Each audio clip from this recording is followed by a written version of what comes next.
masa depan, dipastikan peradaban manusia tidak akan mampu menjangkau hakikat dari ruang alam semesta.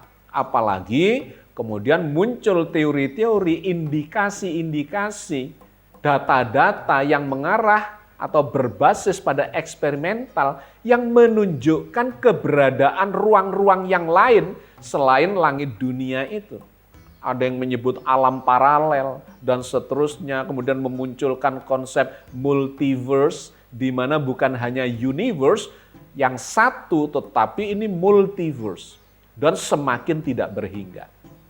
Dari sini saja kita sudah bisa menyimpulkan secara logis, secara rasional, bahkan secara empirik, bahwa pengetahuan manusia ke masa depan hampir-hampir bisa dipastikan tidak akan bisa memahami hakikat dimensi ruang itu.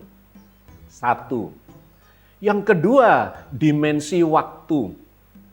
Ini juga menjadi misteri yang sampai sekarang menjadi perdebatan tidak ada habisnya.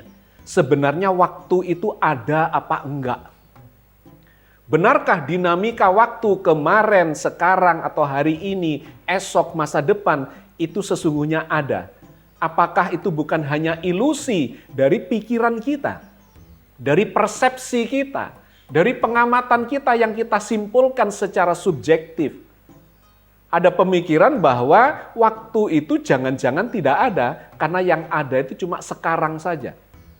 Sahabat sekalian, pembahasan tentang waktu ini juga menyisakan misteri yang luar biasa. Termasuk apakah bisa kita masuk ke dimensi waktu di masa lalu atau ke masa depan. Apakah waktu itu hanya berjalan ke masa depan?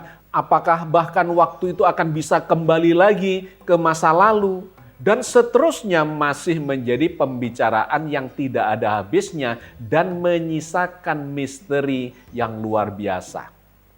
Yang ketiga, bicara tentang materi.